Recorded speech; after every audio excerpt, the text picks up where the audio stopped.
So last night, Donald Trump actually slapped another round of tariffs on China, and China says that they are not going to back down. So basically, what I'm going to try to say is that right, they are going to have a trade war. So today I shall be addressing what happens when there's a trade war and what is going to happen. Hi, I'm James Lim, founder of the Property Plus system, and today I'll be talking about what my clients has been asking me of what happens when there's a China and US trade war and how this will affect the Singapore property market. So let's get on to it. Now, so basically, how does tariffs work? Now, tariffs actually is a tax on imported goods, okay, whereby actually the locals have to pay more for this amount of goods, and these goods will actually enter into the government coffins. Now, basically, Singapore has a net trade deficit with US, which means we are actually losing more money to US. Okay, more money flows from Singapore to US. But then again, US still slapped a 10% round of tariffs on Singapore. The good news is that at least, right, there's no reciprocal tariffs from Singapore. Okay, Singapore is not going to fight back. So, which is good is because, right, US goods entering into Singapore will not have additional tax, and therefore it will still remain the same. So therefore, for example, goods bought from US, for example, like your McDonald's, likely the prices will still remain the same. While US, you will expect the price to actually shoot up. But then again, Singapore being a very small country, we are very affected by worldwide economy. So although the prices in Singapore still remain the same, however, if US and China were to have a trade war, this may highly lead into a global recession. Okay, and then again, you see, if we have 100% on goods of China, China will have a difficulty selling our products to US. Okay, and US will not buy China products. I'm not sure where they are going to buy our goods from, or if they are forced to buy very expensive goods from US, the people will actually have to pay more for China goods. And if the people were to spend more, of course, the US government will actually make a profit, will actually reduce your deficit. But then again, the people will spend less. So I'm not exactly sure what's going to happen for the next 2 to 3 years, how this trade war is going to end up. But we must protect ourselves, and we have to know what we should do. So let's assume that there's going to be a global recession. Now, there are some researchers, okay, and there are some companies that have already predicted that there's a 30 to 60% likelihood of a global recession already. And I, for myself, I also do look at it. I do see signs of we having a global recession. Some of my clients, they are telling me that their job is not that secure anymore, especially those in the US, okay. We can see from the equity market that is not performing so well, and therefore I'll be talking about later. People are actually cashing out their equities. Me myself has also cashed out my equity. So what happens in a global recession? Number one, there's a decline in economic growth. Okay, so secondly is there's an increase in unemployment. More people is going to lose their jobs. The foreign jobs will actually move out of the country. There's a reduction in consumer spending. Okay, people want to spend less. Of course, there's supply chain disruption. That's what we saw during the Russia war, that time, Russia-Ukraine war. And then, of course, that lastly is there's a shift of type of investment. We always say this, we should always stay invested. Yes, but there's a great shift of the type of investments. I myself has also shifted my investment elsewhere, and I would like to share with you. So if we were to study the different types of the three historical trend of our recession, the 97 Asia financial crisis, we look at the Iraq war, we look at the Lehman Brothers crisis, okay? Now, during a recession time, commodities will start to spike up. They become more precious, okay? Oil, gold especially, property and bonds will actually spike up. Now, bonds is because the government need money, therefore that's why they give bonds out. Okay, this is what I mean by government bonds, okay, not equity bonds. Okay, property will actually spike up because or rather there's a very great value of property is because, right, interest rate become very, very low. I will be explaining about interest rate later, and if interest rate were to be low, more people prefer to buy property. So I would also like to share with you is that last year when the market is very good at time, a lot of people stay invested in equities. And because of that, interest rate is become very high because inflation is very high. Therefore, interest rate can be as high as 4%, okay, housing loan interest rate. But then again, if you look at now that time, interest rate actually dropped from 4% down to 2.5%. And if we are reaching a recession, I'm not surprised that interest rate will be dropping even lower. Don't forget, last time, our Lehman Brothers crisis, at time, interest rate was like less than 1%, 0.8%, okay? Now, equities, you'll see that they are losing money during financial crisis at time. So during financial crisis at time or recession at time, people do not want to own stocks and shares. Okay, they will start to cash out. So you can see from the US market that over the last 3 days, right, once the tariffs has kicked into place, you will see that the stocks, funds and futures, they have been dropping very badly. Just check your Apple shares, okay? Look at your Tesla. They have been dropping very, very badly. So therefore, people do not want to touch equities. They want to go for safer investment products. And this is something you should be doing too. For myself, I've actually, as I mentioned, I've cashed out all my stocks already. Most of my stocks is from US, okay? I do still make some profit, and I'm moving on forward to, there's two things I can do. Number one, I can actually short the market, which I'm planning to do, but it can also be a bit risky because Donald Trump can anytime change his policy. The second thing I want to do is to look at commodities, especially properties. So if you have been following my YouTube channel, you have been seeing that I've been a bit quiet for last year, this year, because the market Singapore property market has been very, very hot. Too hot, in fact, that too many people are buying. Okay, of course, it's a piece of good news is that property to me is still relatively cheap. Why cheap? Or I shouldn't use the word cheap, but affordable, which means a lot of people can still afford to buy a 3-bedroom or 4-bedroom. But then again, I'm still looking at next year, the year after, especially for investment product. Okay, I'm looking for very good properties whereby we locals are not so affected, but companies, okay, the property companies are more affected where they need to liquidate their stocks, your inventory more. So therefore, that's where I'll be going bargain hunting. Of course, if you need a house, okay, there's no choice, but you still have to buy a property. Don't forget, property is just your bread and butter investment. You are not looking like 3 to 4 years in time horizon. You are looking at the 8 to 10 years time horizon. So it's something different. Now, I just want to share with you a little bit about the property trend during recession, okay? And I just want to prove to you that people do buy property as a form of investment in Singapore, which you should be looking out for. So, firstly, I just want to share with you about our property price index. There are 3 areas you look for when we talk about pricing, okay, or we look at the transaction volume, okay, you will see that there's a very great transaction volume drop, especially during the recession. The recession, again, the 3 main recession, I'll still say is the global financial recession, where there's a 1-year decline of 25%. Of course, this is not really a recession, but then again, this is a tweak by the government to reduce the cooling measures, okay? To have an increase of cooling measure to stop people from speculating in Singapore property, okay? And therefore, with a 3.75 years, there's a decline of 11%.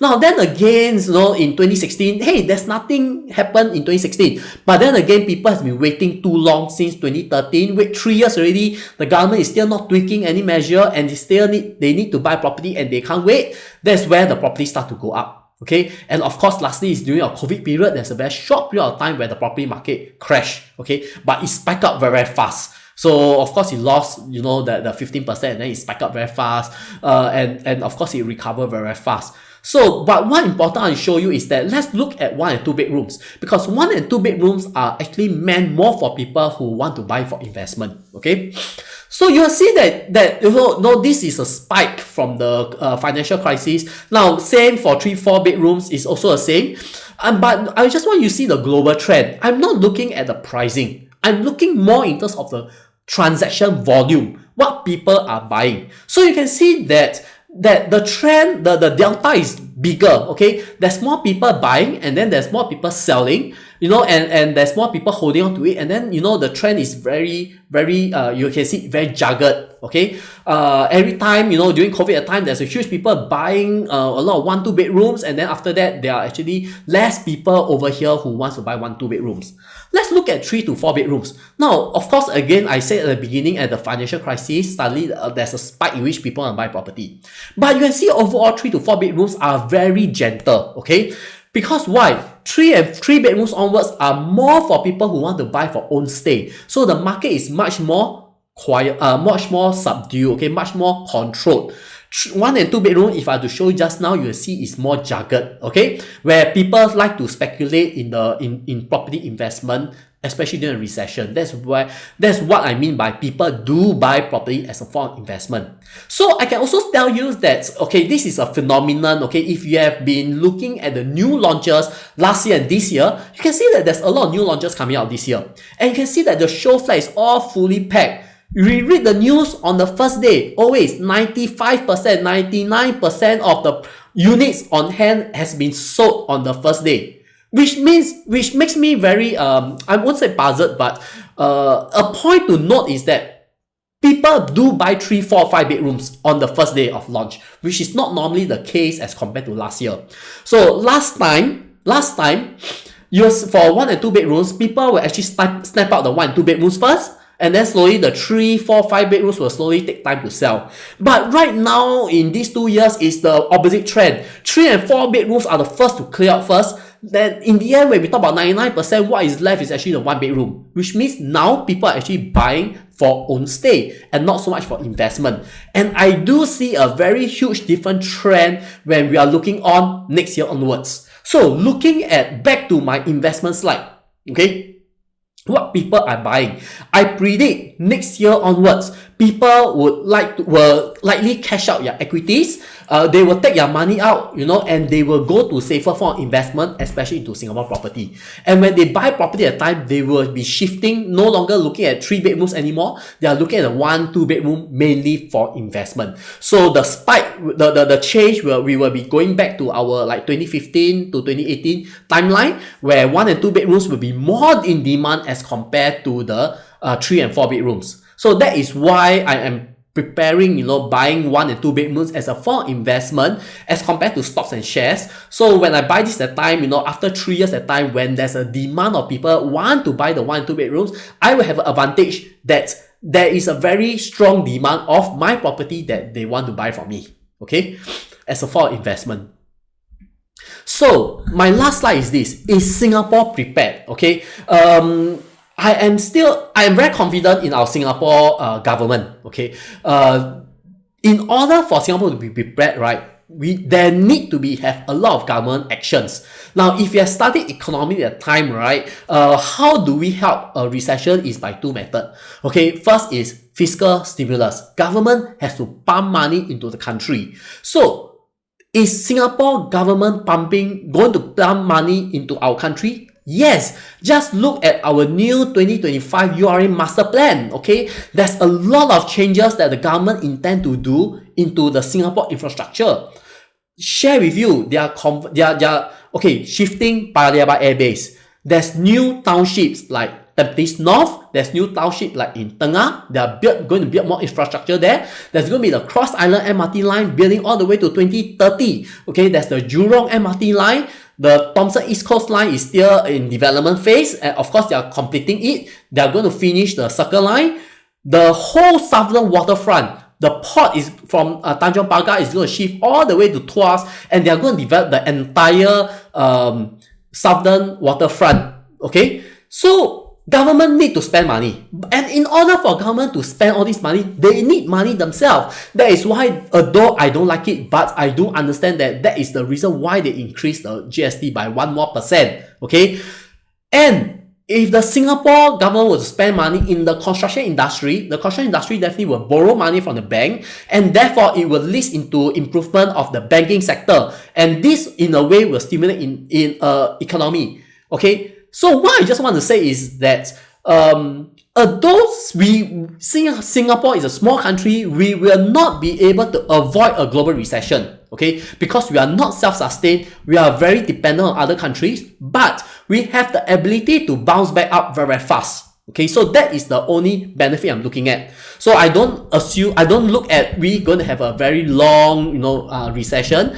The second thing is that due to all these facts, right, I believe that okay, so this is just a bit of discussion that our election is coming.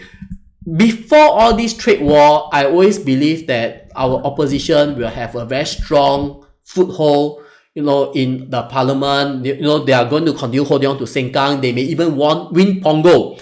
But due to this recession potential, I believe that our main government is going to have an even stronger hold on it, which give the people and also give other countries more confidence in Singapore policy. The second is by MAS. Okay, so MAS can do two things. The first is lower interest rate. Okay, as you can see, this is to stimulate economy. During all our recession period of time, interest rate has been very low, close to 1% or even 0.8%. So I do believe that in order to stimulate the economy, MAS definitely will lower the interest rate. So right now, if you want to take a lower bank rate of 2.5%, by all means, go ahead. Because 3 years later, when it expires, or maybe 2 years later when your bank package expires at time, you can maybe change to 1%. So this is something very attractive that you can be looking at it right now. So for me, I'm also looking at property because, by 3 years time down or 2 years time down the road, when interest rate is lower, I will have an advantage. Okay, I'll be paying very low interest rate.